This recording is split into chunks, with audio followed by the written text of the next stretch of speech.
What are some hard-to-swallow pills about relationships? Not everyone will value your relationship like you do. It's very important to make sure you both have the same expectations and values, otherwise, like two unequally yoked animals, you will continue to walk in circles over the same ground. The ebb and flow of it all. As a teen, you chase the butterflies high of relationships.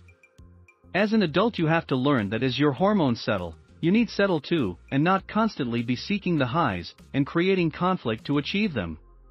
Even though the highs are addicting, you need to learn to be good with the chill times, the comfort, the ease.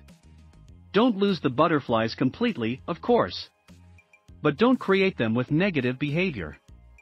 Create them by pulling your partner in for a long, passionate kiss, instead of the normal goodbye or hello peck. Or by planning a date or a fun new activity to experience together. Keep each other on your toes in a good way.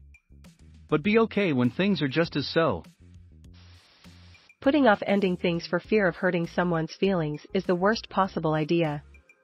If the relationship isn't right, and you know you don't want to be together, then sparing someone's feelings in the short term only leads to more pain later down the line.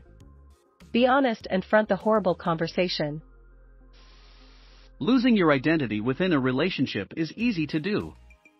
Finding it again isn't. Remember to keep your friends and hobbies. Eventually, love is not being crazy in love all the time.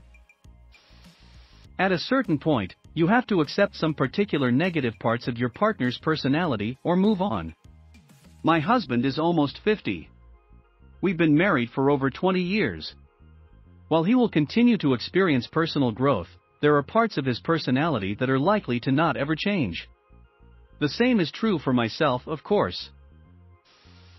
Once you get beyond the initial lust/heart fluttery part of a romantic relationship, you begin to realize that love looks a lot different than the rom-com movies. It's not embracing in the pouring rain, kissing under the Eiffel Tower, trying to board the plane to convince them not to go. It's handing them a box of Cheez-Its when they get home from a 12-hour shift and are too exhausted to move. It's driving them to the airport at 3 a.m. for their dream job interview. It's managing their prescriptions when they get too sick to do it themselves. Relationships are often unglamorous, and while a committed relationship can be very rewarding, there's more to it than you and your hot partner canoodling and going on trips for the rest of your lives. Relationships can take a lot of work, some of it that you will never see coming in the early days. When you decide to commit to your person, you are sacrificing your fantasy of being with them. In the crushing or beginning stages of a relationship, we are idealizing them as more perfect than they are. But we all have our faults, and in choosing to be together we are met with reality versus fantasy. From the Fundamentalists podcast titled Engagement. You could do everything right and still lose. Just because you love someone doesn't mean you should be with them. A relationship needs more than love. Your partner should be kind to you and vice versa. It's not okay for your partner to scream at you or curse you out or deliberately hurt your feelings. This isn't to say that it never ever happens, we all are human and occasionally we mess up. But if they are not consistently kind to you, if they aren't sorry when they are mean, and if they repeat it, then that's a problem. If you wouldn't accept the behavior from a friend, then you absolutely should not accept it from a partner. The idea that it's normal for your partner to be mean to you is so freaking bad, and I've seen way too many people accept crappy relationships because they think love means never having to say sorry and that getting screamed at is acceptable. Fixer-upper relationships often lead to disaster. It takes two to be in a relationship. If one person is putting in all the effort and the other isn't, it's eventually all going to fall apart when the one who is giving the effort stops. Great relationships are mutual. You can't look for someone else to be your other half. You have to learn how to be a whole person on your own. This means being able to take care of your own emotional needs too. They aren't going to magically know you're upset with them. They aren't going to read your passive-aggressive signs. They aren't going to pick up on that. Be direct. If you are upset, talk to your partner about it. Not your friends. Not you parents. Not strangers on the internet. Your partner. Edit, WTF, this legit doubled my karma? Thank you all so much. When you look at someone with rose-colored glasses, all the red flags just look like flags. It's easy to dismiss toxic characteristics because of love. Sometimes you won't get that clarity until you're a safe distance away. Sometimes things don't work. Even if both parties are objectively wonderful people. Even if they love each other and enjoy their lives together. Sometimes things just get in the way and force you to make a hard choice. Relationships do not have an instruction manual. Relationships are whatever the people involved want it to be. Sometimes what your soul wants is drastically different than what you want. No matter how much you love each other, you might not get past the differences. Lots of people are actually looking for contradictions in relationships. As Bo Burnham put it, you want someone insanely hot, but not someone obsessed with their looks. You want someone sensitive but not weak.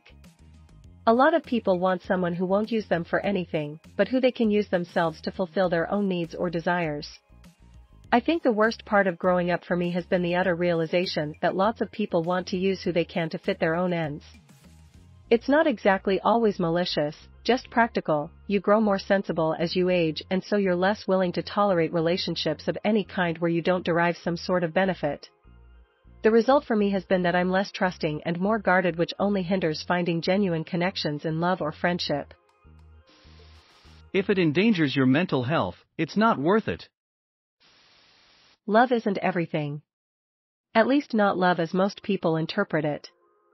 I wouldn't even say it necessarily takes work. Two people can love each other deeply while being terrible for each other, treating each other poorly, etc. All the love in the world doesn't compensate for lack of growth. If both people aren't growing and evolving over time, if the relationship doesn't foster growth and security, then love simply is irrelevant. It should go without saying, but you should always be on the same team, never adversarial. People keep changing as their life goes on, and there are no guarantees that you and your partner will change in compatible ways. Someone can be your soulmate today, but in a year the person they've become may not be the soulmate of the person you've become. While you shouldn't simply give up on a relationship the moment you hit a rough patch, you also shouldn't let a happy past keep you in a miserable present. Eventually one of you has to die first. Sometimes you'll be abusive without being aware of it. If someone is gonna cheat, there is no stopping them by checking their phone, messages, where they go or whatever. They are gonna cheat regardless. Everybody has a past life, history, things you may not like.